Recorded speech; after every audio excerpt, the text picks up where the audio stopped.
On this episode, I'm going to be showing you how to fix those long cracks on your drywall, whether it be located on your wall or your ceiling due to the expansion and contractions of the joist or stud, or just by poor installation of drywall that caused these cracks. So stay tuned.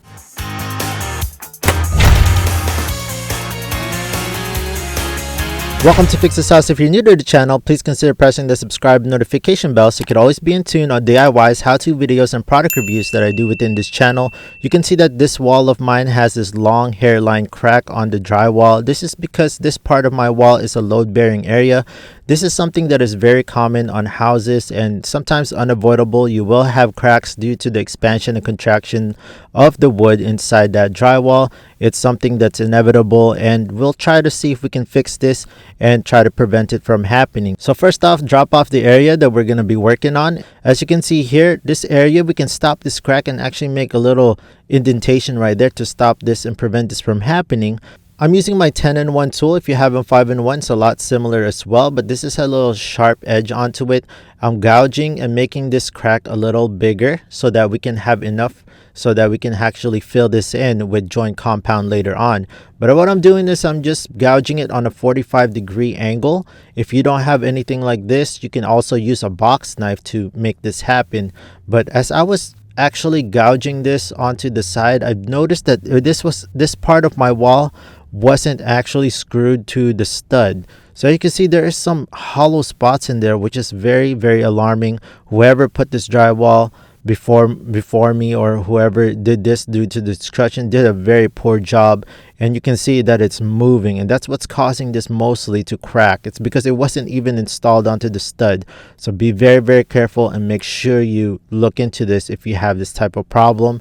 I'm also using my box knife like what I mentioned. You can use this. It's a lot faster and easier as well. And we're going to make this crack a little bigger and wider. Now I'm using my drywall screws to secure this part, because since it wasn't secured to the stud, I'm actually securing each side with these drywall screws. I'm using about 1.5 inch drywall screws if you're interested on the size that I used.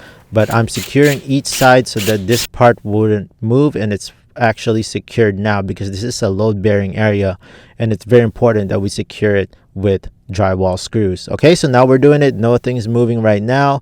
We're testing it out, and there is no movement at all. I'm scraping out all those highs and lows and highs and those textures as well. Just make sure you clean up after those areas, especially where the screws went through the drywall, and prepare it for joint compound. Also, now I'm going to be using this Easy Sand 5-minute hot mud. We call it hot mud or joint compound. I'll leave it in the description down below where I got this product. But this is a fast setting mud. Okay, so we're not going to use this for finisher. We're just going to use this to fill the area. Again, it's good practice to fill your pan first with water and then add this joint compound. We're only going to be mixing a little bit. That's all we need, because this is we are going to use to fill those cracks. Only going to be putting a small amount at a time, and I'll mix it little by little and just add as I go. This joint compound or hot mud has chemical properties that makes it super fast setting.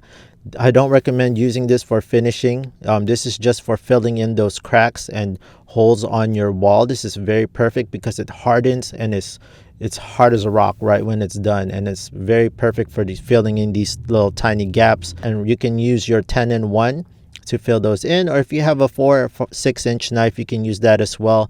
But since this is 5-minute mud, we want to work as fast as we can before this dries up, because if you don't work this fast enough, you will end up losing this, and the chemical reaction will take in effect after you mix it, and it's just going to dry up so fast. So make sure you work fast and efficient and cover up those cracks and those drywall screws holes that you just made. So it's only been 6 to 7 minutes since I've applied this hot mud, and you can see that it is starting to dry up already. If it's wet, it still kind of has that grayish hue on it, but when it dries, it will turn white. You can see that after 6 to 7 minutes, this thing is already starting to lose its usability, and it starts getting really, really thick. And you can see that after that, it's pretty much useless, and you can just throw that away. So tapping onto this is a little bit tacky. But you can see that inside, right when I'm pushing it, I'm starting to feel that it's getting super hard on that area already, and it's a little bit tacky on that area. But just wait till it dries up and it'll turn white. I'm using mesh tape and I'm going to be applying that to where the joints are. If it's a little bit tacky on your hot mud, this is the perfect time to actually put that on while it's a little bit tacky to help that adhesive happen. And if you watch my screw pop video, my last video, you can see that I covered that as well. Now I'm using 45-minute mud. If you want, you can use 20-minute mud, 45-minute, 90-minute. It's totally up to you depending on how long you want to play with your mud before you actually apply it on there. For beginners, I highly suggest you use 90-minute mud, so it'll give you more ample time to work with it. This one is around 45-minute mud, and it's just what I like to use. Perfect time for me to work on it. I'm applying the first layer, and again, I'm using my 6-inch knife, and I'm just finessing the areas. It doesn't have to look pretty, but right after you put the second coat here, I'm using my 12-inch knife, and I'm just finessing it and making it look good and even, and blending it with my existing drywall texture on the right side. But again, take your time on this for the second coat and make sure it's nice and aligned. If you want to know more about how to apply skim coat and whatnot, I made a specific videos on those. I'll leave it in the top right corner if you want to watch those drywall tips and tricks. Now I'm going to be using my 180 grit sandpaper with the sanding sponge right here. I like to put it on top so I can actually feel the curvatures and the highs and the lows with this. But just take your time, make sure that you sand the areas nice and flush, and make sure you feather it in with the existing texture, just like what you see here. I like to feather this into the existing texture so that when I spray with new texture, it will look blended in. Just wipe the area down, make sure it's free from dust. Get a wet towel and just wipe down all that dust on the wall. We're going to be mixing now the texture, still joint compound, and still the 45-minute mud that I'm using right here, and I'm going to use this to use on my texture sprayer. Make sure you mix it up nice and well. And here's the texture sprayer that I actually love using. I'll leave this product on the description down below, but it's the Hilltex. This one I got from Amazon, and it works just fine. And if you don't have anybody to help you out this, you can just use this method right here. I just put it between my legs and just put the rest of that mud on there.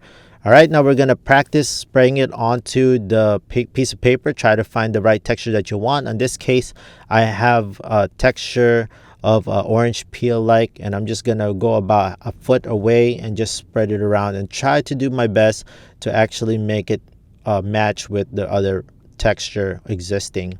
Now we're gonna be taking out, before this dries out, take out all the masking tape on the baseboard. Feel for this, you can see that it's fully dry, and we're gonna start painting this. I love using this Dub White. If it is your first one and it doesn't have primer, use primer first and then go over it with your second coat of real paint. Okay, so now that you can see that the crack is gone, it is nicely blended in, the texture looks good, the paint looks good. I haven't run this with the second one, but you kind of get the point that this is how you fully restore those cracks. And it's very easy. Just take your time, and if you follow these steps, you won't go wrong. Okay, friends, and this goes to as well if you have ceiling cracks. And yeah, right when I hit this up with the second coat, it should be fine. If you found this video helpful, please hit that big thumbs up, subscribe, and notification bell, friends, and I'll see you on the next video. Thank you so much for all your support.